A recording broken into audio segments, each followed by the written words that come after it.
I pledge allegiance to the flag of the United States of America and to the republic for which it stands, one nation, under God, indivisible, with liberty and justice for all. No, it's here. Right there. Right there.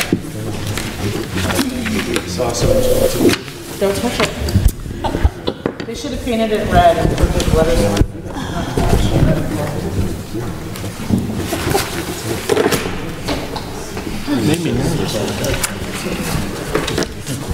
Okay. The first item on tonight's agenda is the consent agenda, which is a group of items to be acted upon with a single motion and vote. It's designed to expedite the handling of limited routine matters by council. I will ask if a citizen or council member wishes to have any specific item removed from the consent agenda, and at that time, a citizen or council member may request prior to council's vote. The items on tonight's consent agenda include approval of the work session and regular meeting minutes of July the 10th, 2018, approval of the expenditure vouchers of July the 24th of 2018, approval of a renewal brew pub liquor license for J. Fargo's, renewal of a change in corporate structure, corporate name change, and renewal tavern liquor license for Cortez Elks, and the approval of a renewal hotel and restaurant liquor license for Once Upon a Sandwich. So at this time, is there any item on the consent agenda that anybody would like to see pulled?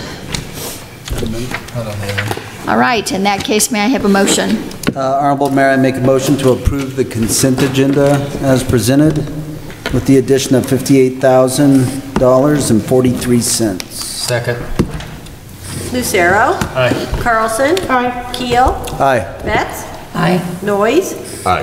Levy. Aye. Sheik. Aye. We have no presentations tonight. At this time, is there any citizen that would like to address council? Okay. Seeing nobody come forward? Surprise, surprise. Public hearings. Ordinance 1256, Series 2018, compensation for the municipal judge for the city of Cortez. Mr. Green. Okay. This is the second reading and public hearing for the ordinance setting the salary and hourly rate for the judge. This memo talks about the contract a little bit. The ordinance would set the yearly salary for whoever is judge at $18,595. As we talked about before, lately the state of Colorado has been imposing additional, how do I want to say this? The judge calls them optional, but I call them more as needed services that he might perform. And so it's figured out it would be more economical to pay him by the hour for those. Right now we're looking at an additional short period of time on Wednesdays and Fridays for prisoners, which would allow us to start keeping people in jail and maybe getting some accountability instead of just, as we refer to it, catch and release. So that would be a good thing. I gave you some of the information that a couple of you had asked for about what the judge does. He actually is a little bit in charge, and he makes decisions. He works with Carla, who is the chief clerk and judicial administrator. Staff is recommending approval of this ordinance after public hearing and second reading. All right. Council, does anybody have any questions about this? I don't. I have none. Okay, at this point, I will open it for public hearing. Is there anybody that would like to speak for or against this?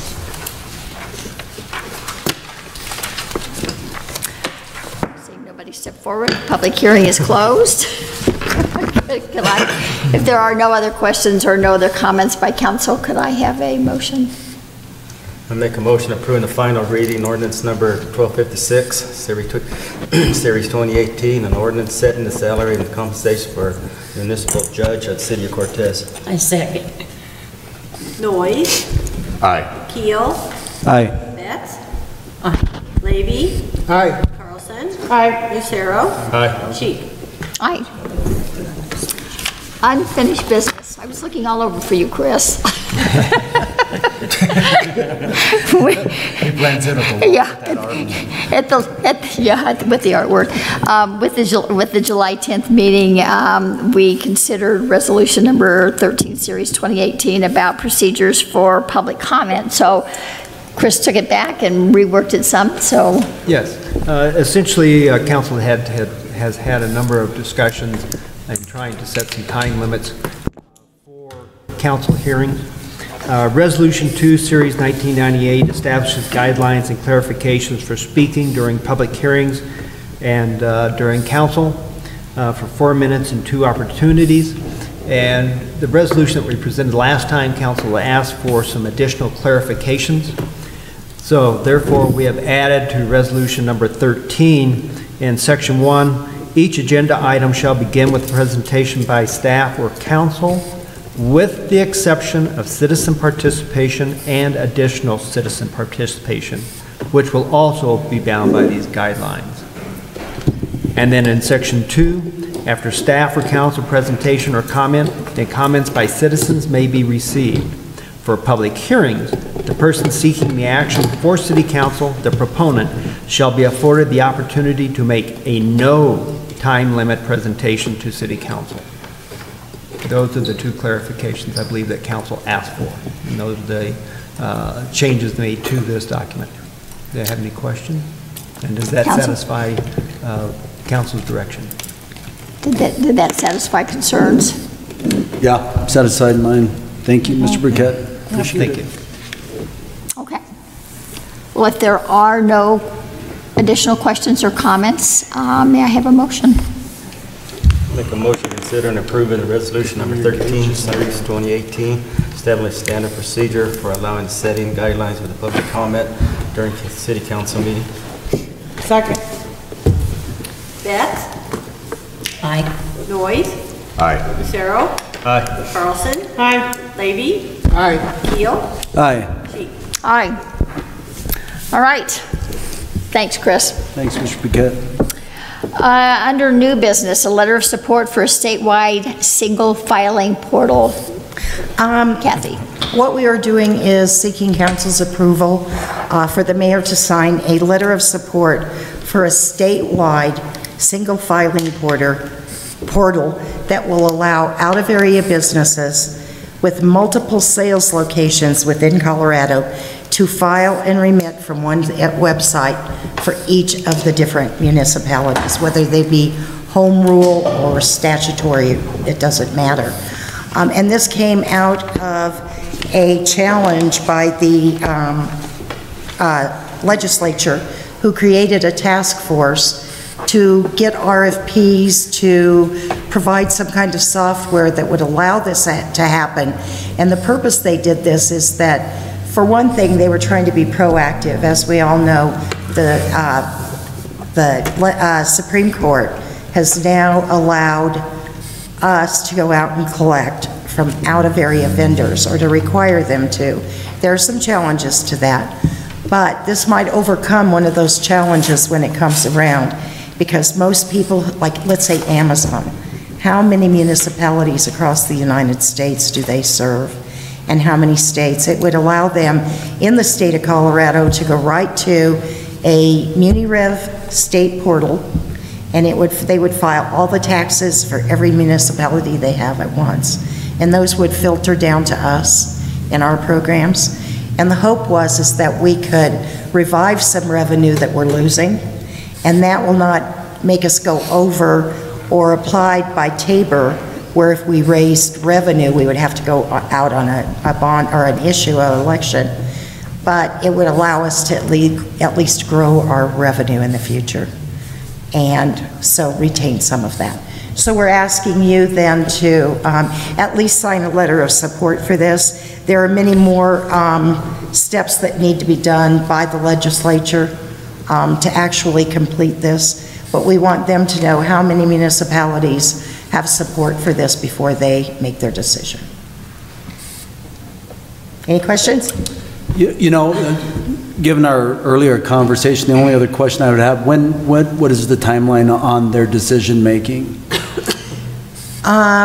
Boy, I can't tell you because, Is it like the next election cycle or the next fiscal well, they've cycle? already got the task force going and stuff. They've already got the website there, and as Aaron said, they've been doing what I call beta or whatever sites. Right. To use it.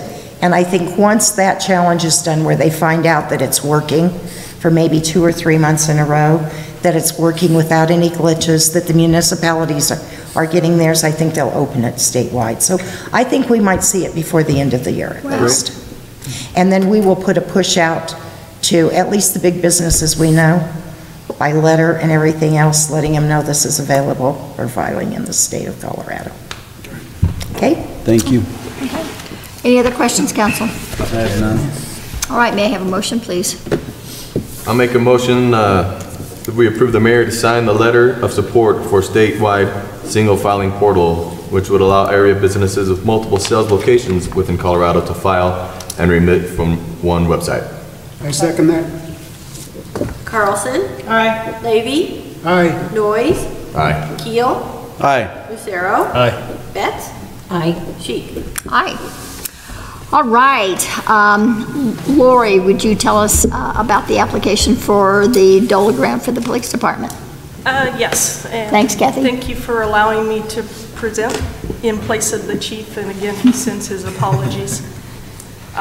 So the city of Cortez operates the communication center for the entire Montezuma County Emergency Services. The equipment in dispatch was originally installed in 1996 when the city of Cortez took over operations of that center. And in 2013, we replaced the radio system, not the radio system, but the phone system. And the radio system has been in there for a little over 20 years.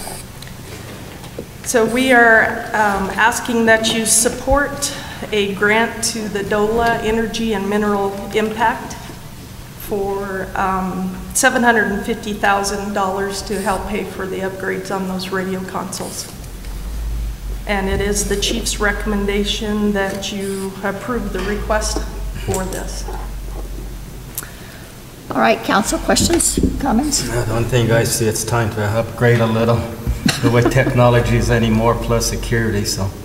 Yes. You saying 1980s, not state of the art? No.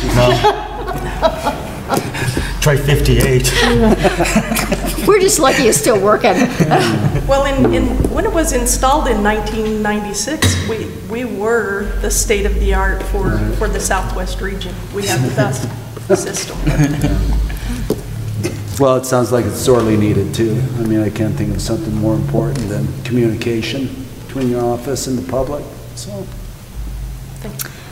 Okay, well, if there are no other questions or comments, may I have a motion?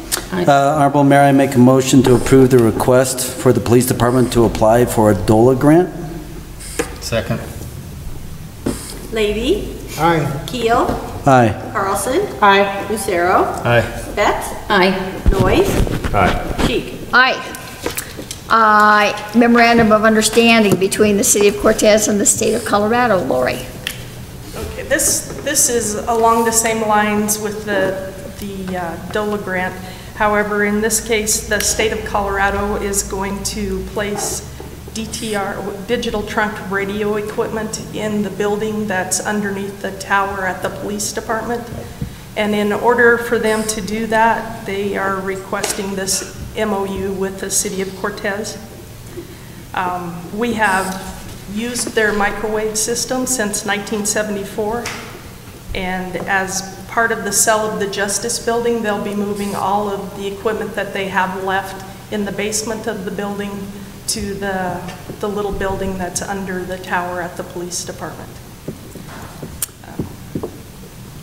Any questions? I have none. No. I don't have any. May I have a motion? I make a motion that for a memorandum of understanding between the city of Cortez and the state of Colorado to approve the shared communication site and system. Second.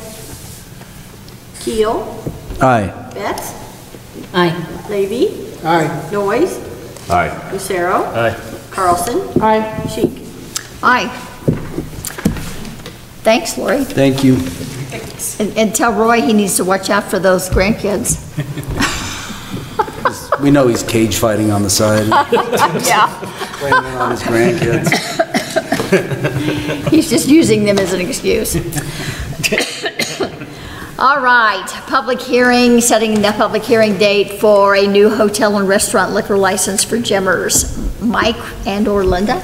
We have an application, or we'll have an application for a new liquor license in town, so we need to set it for a public hearing.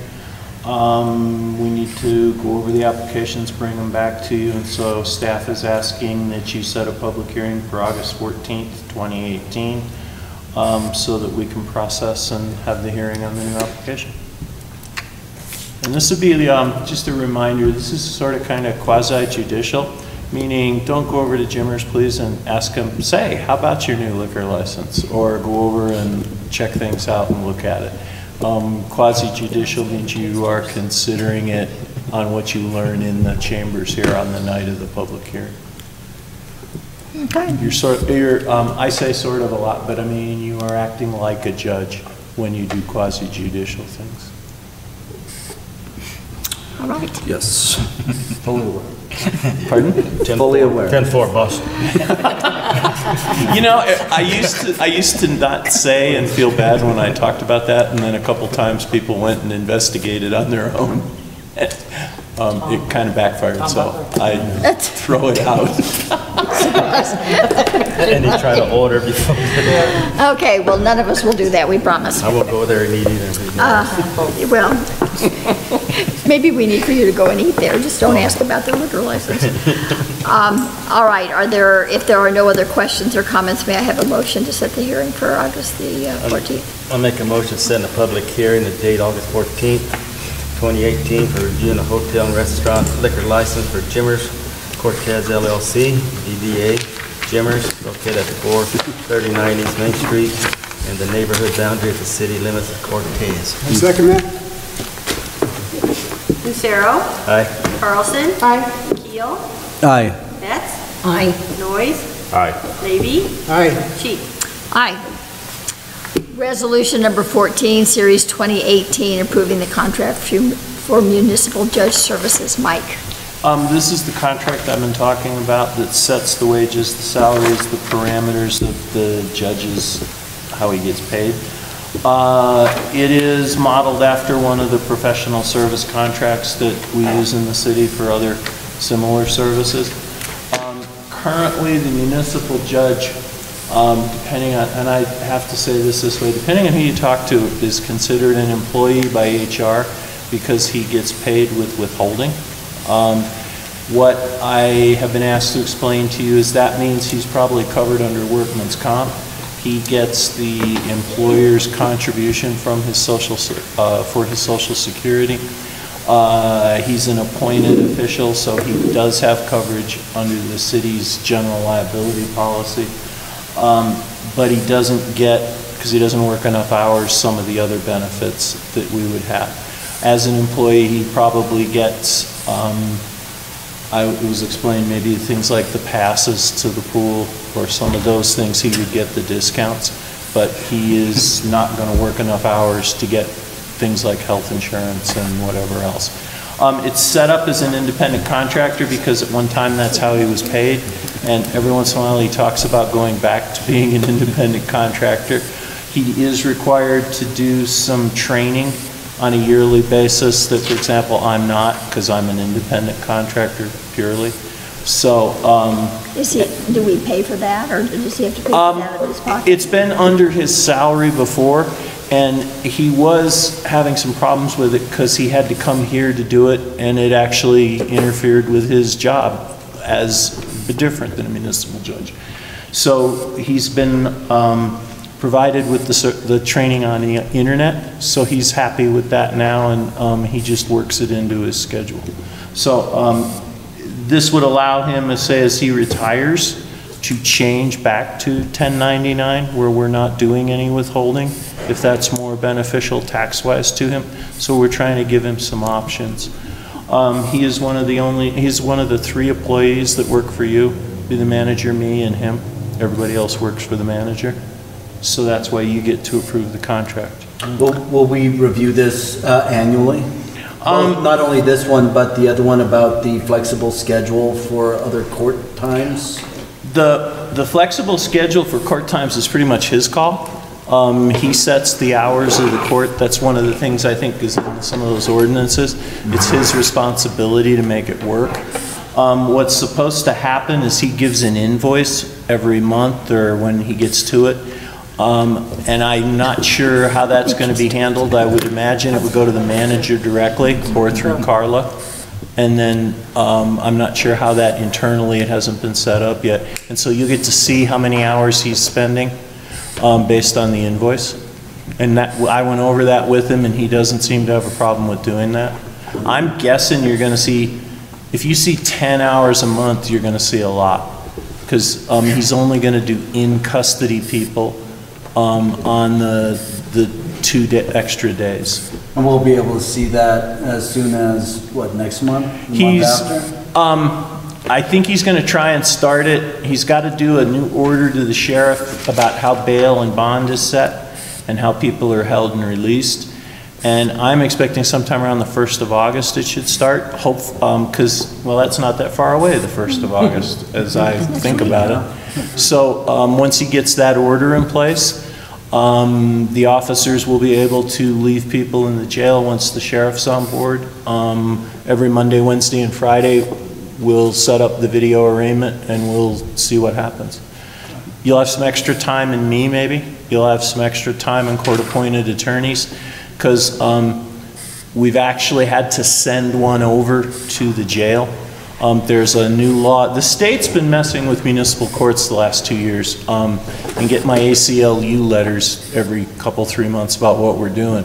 But people in custody right now have a right to an attorney for free, whether you're poor or rich or whatever, because they found that some people were being taken advantage of without an attorney at the initial appearance, the first time, pleading to stuff, maybe getting good deals, maybe getting bad deals, depending on who you talk to. And so they said, no, everybody who's in jail gets an attorney. The local attorneys, I have to chuckle, have been volunteering to go over to the jail and meet with these fellows, so that process will go. And I think Rich Sims went over the other day, Monday, and he chatted with the 2 or 3 people that were in custody, and we had deals and dispos, and they were done at the end of the morning instead of having to come back. So it's been working. And then that's where we are now. So, yeah, I guess more to my point is I'm trying to figure out when we can see what this looks like financially to the city. Probably, I'm thinking if he does the month of August, gives you a bill for August and September. Will it be in the budget? Like, will it be a line item? I would think that there's going to be a line item for that. DOLA has also told us that certain expenses for this attorney, for example, in arraignment, they'll pay us back for if we submit bills. There's a process we go through.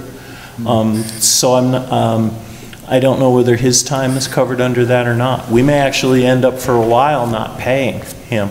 The DOLA may be through reimbursement. We'll see if you incur extra time. We'll see that in there. You'll see that on my municipal court bill, because my bills are dated, and that goes up or down on a month just by number of trials, number of people.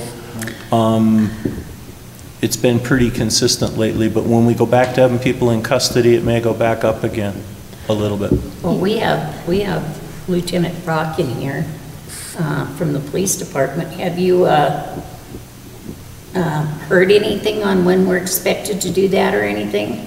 I have not heard, but we are. Andy, you have to come over here. Yeah. Sorry. It's live stream.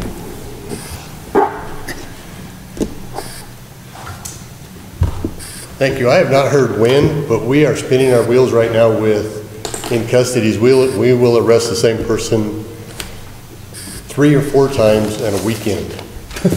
We'll arrest them, they get out, we arrest them again, they get out. And so we're spending a great deal of time in paperwork and manpower dealing with the same person, the same issue. How are they getting out so fast? 48 hours is a weekend. But there's no bond right now, because what the law says, if Andy arrests him tonight, he has to come to court within 48 hours.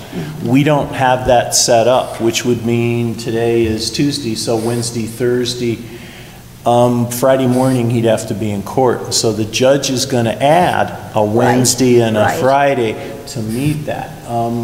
One of the officers was over shaking his head at me. He says, the guy got out of jail before I got out of the Sally Port. And so right now, the judge has got it set up where it's PR bonds for everybody, meaning Sue gets a ticket, she just walks in, signs the bond, they don't even really check them in. It's a blanket PR bond for everything, so we'll we get are rid spinning of our wheels like crazy. So you just sign your name and you the get to PR leave. bonds in a week or so, maybe sooner. Okay.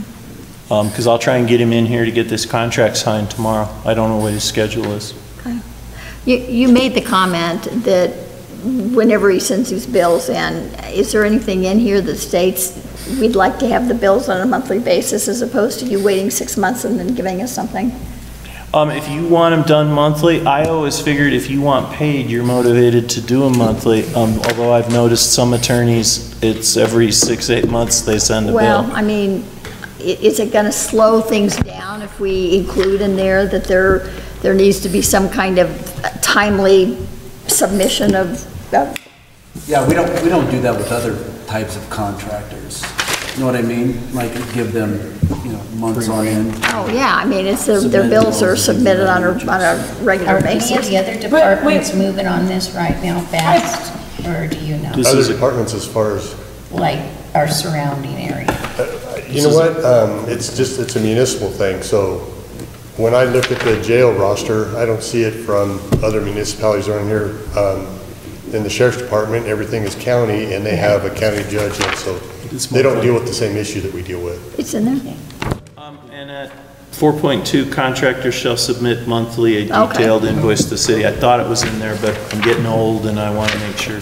What about the cases that, I don't know, I mean, historically, what I've done mine is I wait till the case is concluded and submit. This is different. He's sort of kind of an employee, sort of kind of a subcontractor, and his case is done when he closes court. I mean, he's just there for the time. Because they're usually just for that day? Yeah. Okay. So he'd have it'll be a Wednesday, Friday, Wednesday, there'll be 4 Wednesdays and Fridays at most on there, I would think, or 4.3. Okay, all right. Well, then that takes care of my concern. Thank you. Thanks, Andy. Okay, are there any other questions or comments? I have none. No. May I have a motion? Make a motion approving resolution number 14, series 2018, approving a contract for the municipal judge services. Second. Noyes. Aye. Keel. Aye. Betts. Aye. Carlson. Aye. Levy. Aye. Lucero. Aye. Sheik. Aye. The Board of Adjustment and Appeals appointment. Peyton. Good evening, Madam Mayor and City Council. So the Board of Adjustments is made up of 5 appointments, one of which is vacant. So Rachel Medina, who's here tonight, she's a city resident. She has applied for the position on the Board of Adjustments. She's passed all background checks. She's actually on our Planning and Zoning Commission. And worth noting, in the Land Use Code, only 2 members from Planning and Zoning can also sit on the Board of Adjustments and Appeals. And Tom Butler, who was recently appointed to the Board of Adjustments and Appeals, he sits there. So if Rachel were to join the board, then we couldn't accept any other Planning and Zoning board members until one of them were to leave. But any questions, that's really all I have for you. Any questions, Council? No, I don't have any questions, but I was going to say, if there's 5 members or there's 2 from the P&Z, isn't when the adjustment appeals, when they adds that, is because they don't agree with what we're saying, or the P&Z, when they appeal them? I don't totally understand the distinction, but the definition that I've been giving of the Board of Adjustments and Appeal, if that helps, is that they're responsible for reviewing and granting variances based off the standards of the Land Use Code. The Board of Adjustments we've added appeals to it, and it'll get clarified in the new Land Use Code. And if I'm remembering correctly, if the board of the P&Z makes a decision, they only make recommendations to council, so some of their stuff really doesn't get appealed. And if it does, it would go, I think, perhaps to district court instead of to the Board of Adjustments and Appeals. But if there was some sort of action that a decision by a city official that could be appealed, that's what they would hear.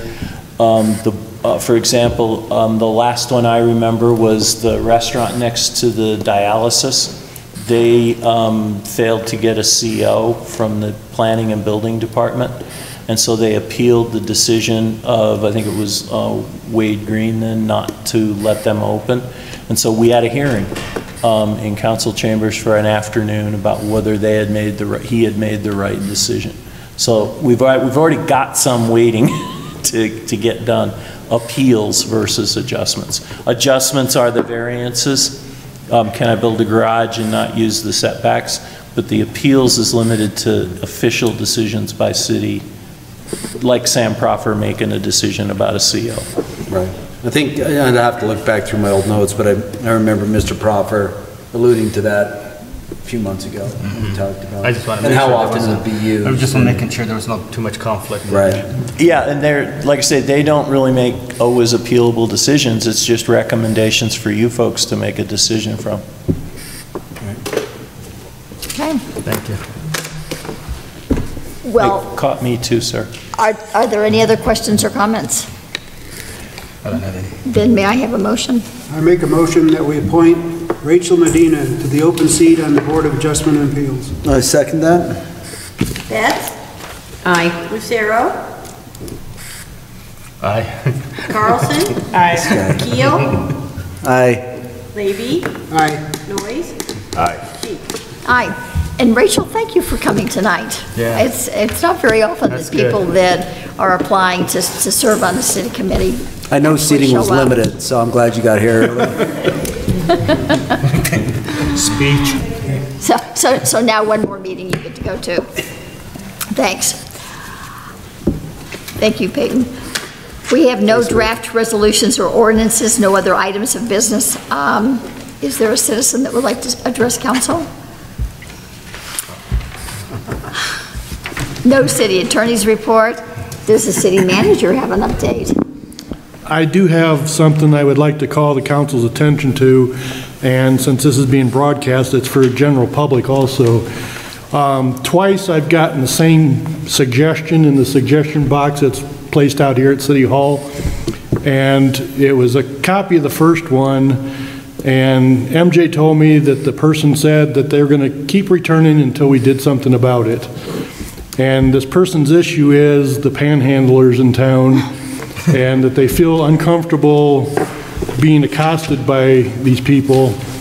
And I checked with the city attorney just to make sure that things haven't changed, and so I've got two city attorneys who agree so that we can pretty well bank on it. The Supreme Court has ruled that they cannot be harassed by municipalities because it's a freedom of speech issue. So my suggestion for the last 10 or 15 years has been the way to stop it is to stop giving them money on the street corners and give it to a charity who can get them back on their feet if that's what they want and that's what they need.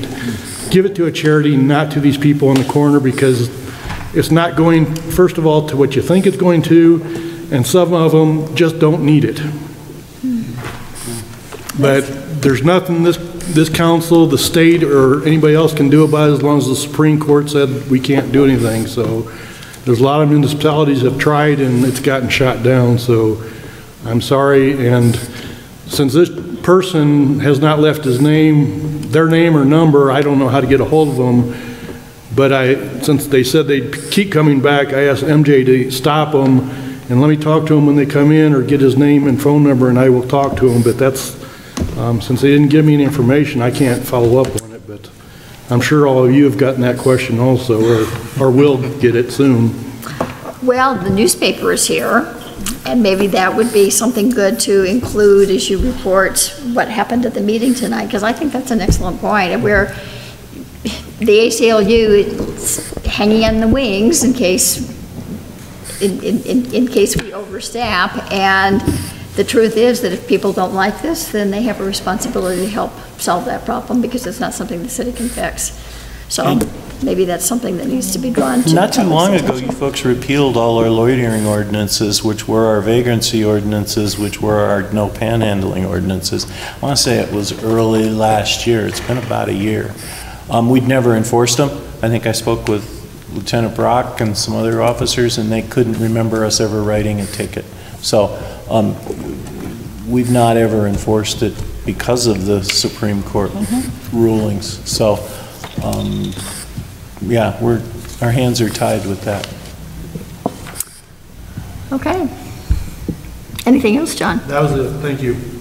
All right. I missed you from being drunk. Council committee reports. Anybody been to any meetings? I went to the Makeda meeting and I left the notes in my car, so I'll try to remember the best I can. But Jody did resign from the board. They have had 5 people apply, and if I remember correctly, they said that 3 of them were really excellent candidates that they were looking forward to. They expressed some frustration with the county pulling funding from the county's Economic Development Association, and basically talked about doing a little more outreach and information education, because I think there was a concern expressed that the county commissioners did not understand the function of the Economic Development Association and why all businesses within the county flourishing is not only a benefit to the citizens individually, but also to the community at large. So there was some more discussion of that, and I'm trying to think if there's anything else that was really pressing new business. Like I said, I left my notes in the car, but I think that was the 2 major things. Just doing some more community outreach. They did talk about the Rural Philanthropy Days coming up, and just want to make sure people remember that. Isn't that next? It's the 12th, 13th, and 14th of September. Yeah, in a couple of months, and yeah, I think that's about that. So. Was there actually some concrete steps taken to approach the county about this? I mean, is there a plan? No. Because there's no plan. Well, I'd say Marcy had made a comment. I mean, granted, this is technically my first official meeting, and I felt the frustration, not just coming on an outsider. I don't know if perhaps they're maybe waiting for the election. That wasn't expressed to me, but that seemed, in terms of talking in terms of goals and when they might be moving forward and addressing this. It sounds like they've been kind of beating down the same door for the past 4 years and not really getting anywhere. So that's certainly not to disparage any entity or agency or anything like that, but sounds like there's a pretty fundamental communication breakdown over this, and so they're hoping to turn the corner with that moving forward. That was a very diplomatic way of me phrasing it. I will say. You're like Switzerland. It was super diplomatic. Yeah. I wasn't planning it. I wasn't trying to put you on the spot. Are there other committees? Did you attend a committee? Yes, I went to the Cultural Center Board, and on July 17th. All day. Let's see, the 3 biggest money makers this year so far have been the Pueblo to Pueblo Rice, the Birding Festival, the Sled in the Off Center activity, or adventures, and the Paint and Sips. So that brings in the income in those 4 areas. The Historic Fund, the Cultural Center is approved for a grant for $10,000 for the Historical Fund. Seeing the plaza, when we had this big rain a while back, the place where they do the Indian dances got flooded and it just wasn't draining, so they're looking into getting a sump pump and pumping the rainwater out of there. There's a drain there, but it's not working. They put in a French drain and that's plugged up, so they're trying to figure out some piecemeal way to deal with the rain, which usually isn't a problem here. So they're looking into that area. The north side of the plaza is looking good. The sprinkler system has been trenched. Flowers are being transplanted. Randy is working on Patsy's sign for a post, and the estimate is about $100. That's Patsy Brown, yeah. And she was very instrumental in the cultural center. Let's see, we have a big stone that has to be moved over near the Kiva, and they're going to check with someone with a backhoe or maybe the Wilson Monument to see if they could move that big stone. It probably weighs 1,000 pounds. It's right next to the quasi. You guys will take care of that. Yeah, we'll take care of it in the morning. Yeah. I'll come and supervise. Two or three guys. Okay, the gift shop is June, the venues or the income's up compared to 2017 since that's good, since the economy in the area is down overall due to the fires. See, they're working on a membership drive to get people out there and join the cultural center. August 4th, Tarnished Brass will be performing. That's a local group at 7 p.m. In September, the garden dedication for Patsy and the Master Gardeners, Cliff Rose, and ice cream social is being considered. Volunteer appreciation breakfast. And in October, the chili contest, they're going to be having that. In November 6th to 11th, the Slightly Off-Center Adventures is going to have a tour to Santa Fe, and they're going to start advertising that. And I think I'm going to sign up for that with my wife, too. I went on the last one, it was great. It was in northern Arizona. See, Third Thursday, the founder, it was a great success. They had drones going over and a lot of food, and it was just a good times had by all. And a lot of people were there, and it's really a good deal. The native dances are going well. Attendance for June is up from last year. Great. All right. I have one more. Oh, I'm sorry. Go ahead. I attended the Parks and Rec and Forestry Advisory Board meeting on July 20th. It was at the Century, or the Carpenter area. Yeah, usually they have it at the rec center. The field trip, yeah, it was right? at the field trip. Yeah. So at that place, they had a recap of the ribbon cutting ceremony for the pickleball courts. Dean shared that there's 60 plus participants from Cortez, Durango, and Farmington, and it plays a great economic impact for Cortez, with several players driving over from Durango and Farmington to play on several occasions. And every time I drive by there, I notice the courts are filled, and it's really a going concern. See, update on the Cortez Bike Complex facility naming. On Saturday, the 21st, we approved the naming of the BMX tracks after the Baxter family, who did a lot of work on that facility in the last 11 years. And it was at a race. There's 150 plus attendees there, and they had 37 heats, different bicycle races. And it was quite an event. There's motorhomes and RVs parked all over. The parking lot was filled again. It's really a good deal. Really commend the Baxter family. And we had a native plant identification signage conference. Dean introduced Al Schneider, who would like to provide native plant identification signage at the Carpenter Nature area.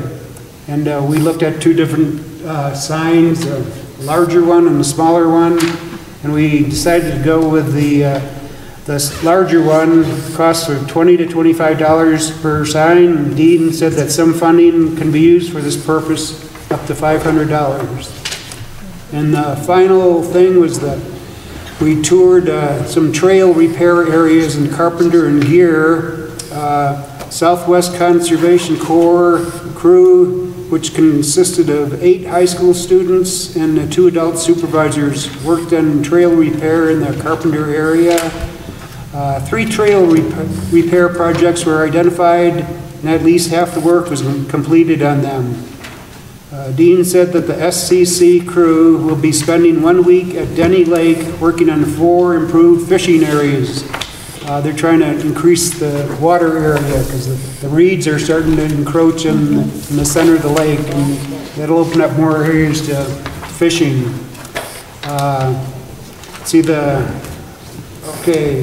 Dean took the advisory board members on a tour of the projects that the high school crew is working on at the different locations.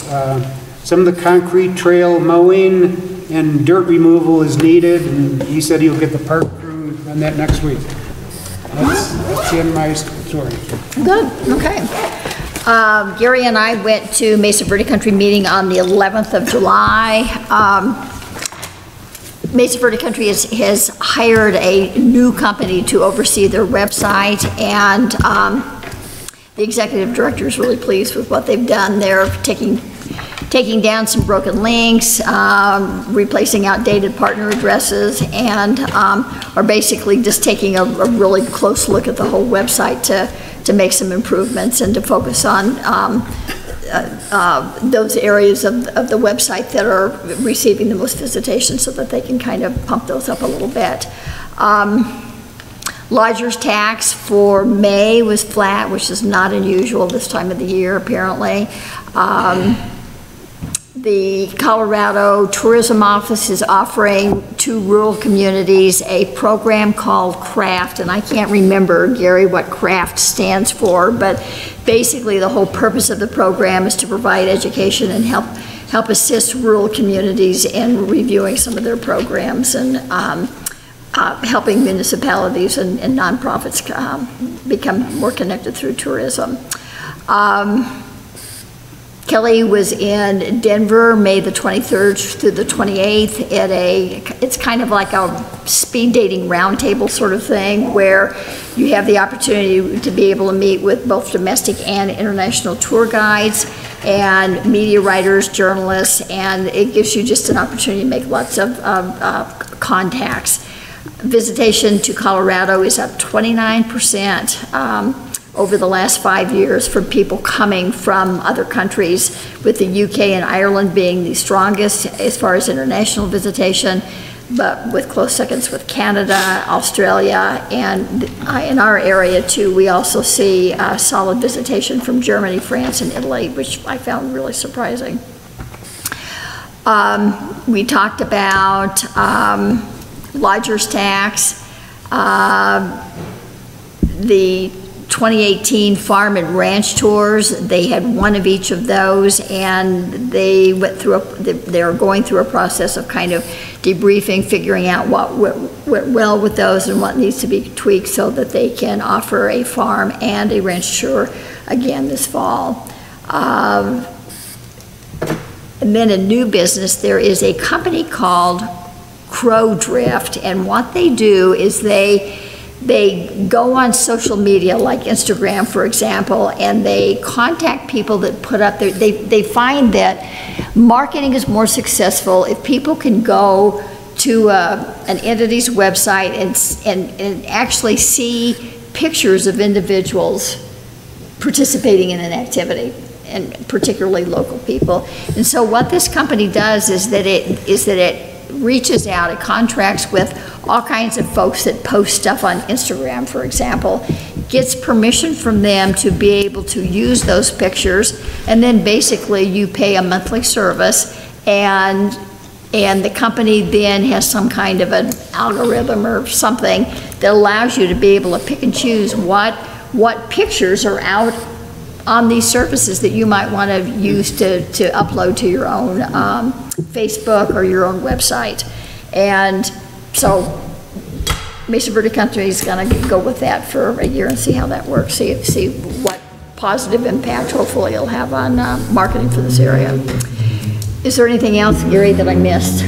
The BBC radio guy. Oh, yes. Kind of a big deal. You got a guy coming over to do a radio show about indigenous foods. So he's going to get with a gentleman in Ignacio, like a foragers for food. And so they'll, and who else was it? There's a fisherman too, wasn't there? Yeah, he's getting with a fisherman as well. So they got that in the works, so it's kind of cool to be over all of BBC radio. Be kind of neat. For sure.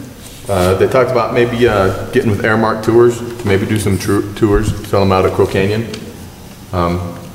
Possibility, still in the works. So we'll see what happens there. Was it West Adventure Tours that was talking about doing like the farm tours? Yeah, they're talking about possibly farming those out to somebody, to another entity that actually has access to vehicles, because that's one of the stumbling blocks for Mesa Verde countries. They don't actually have any vehicles. They relied upon, the city was very gracious. Thank you, city staff, to loan them a van last time around, but there are some drawbacks to that because it has to have somebody that's licensed to be able to drive that, so. Anything else?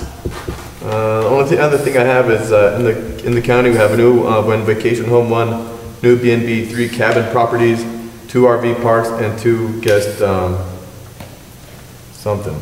I don't know what that was. I was in a hurry that time. Guess something. Guess what that is? How many of those are there? 2. They're real strong. Hopefully get 3 of those. So that's just what was new to the county since January. And hopefully those folks come into town to eat their food, our food. Okay, are there any other committee reports? No, but I would like to say the past few weeks, we've been working at getting a dog, and I just wanted to say my appreciation for the people at the animal clinic, the kennel, the sanctuary. So they've been really helpful, super great to work with, and you know, they don't treat us like some weird family that goes in there and looks at 500 dogs, which we have. So you don't know what they're saying behind your back. Yeah, I just wanted to say thanks. And then Officer Pope, who's helping me deal with a cat problem, she's been really helpful too. She's gone out of her way to try to help me, and I really appreciated that. So just thought I'd pass that along. Right. 2 guest ranches. Thank you. Like a guest ranch. That's a lucky guess. You're too young to not remember those things. Okay, the workshop, we had some emergency training. For those of you that have looked around, we've got some police officers that are now going to be monitoring city council meetings for everybody's protection, and we have panic buttons that are located someplace. I guess maybe we should look into this. Oh, did you find them? Okay. I got a trap door. Because there's none by my desk, so. We had a discussion of the application for the DOLA grant and the memorandum of understanding for the radio tower, which Lori then presented and council approved at this session. We had an update from the art committee, a review of the single filing portal, which we also voted on at the council meeting tonight.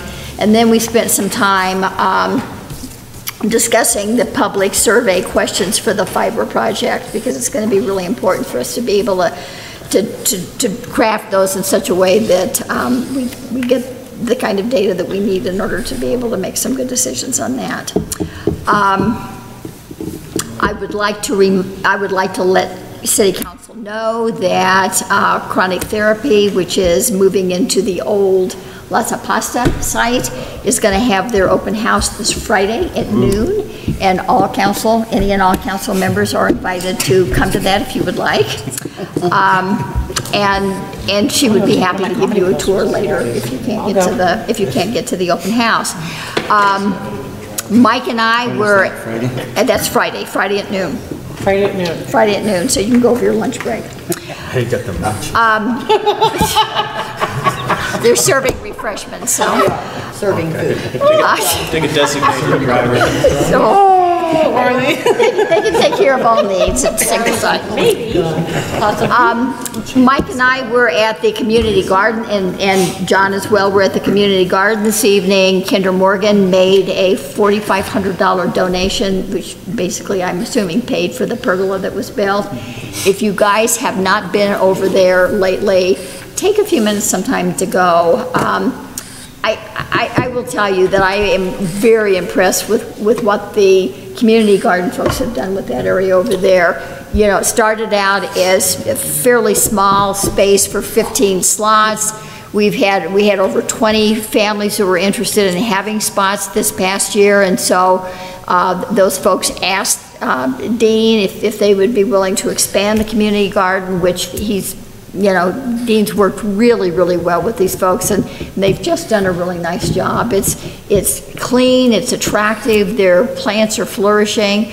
The Layton family donated 4 curved seats in honor of Glenn, who passed away a couple years ago. And so the pergola is situated over the... Greg, I'm sorry. Oh, it was a G name. Greg. Yes. Glenn's still with us. Glenn's still alive. In fact, Glenn was here tonight. Jeez. Anyway, it's just a lovely site, and they actually have set it up so that now you can come in from the east side. You don't actually have to go through the pool area to get to it, and it's open for people just to come in and sit and visit. So it's a really nice, and I have to compliment Dean and his staff for his willingness to work with those folks. They've been most appreciative. Is there anything else for the good of the city? Comedy show this weekend, Friday, Saturday.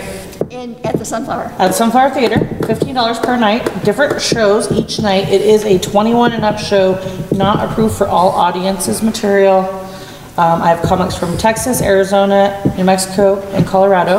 And you are performing as well. Well, I'm going to be hosting. My parents don't like it when I tell dirty jokes in Cortez.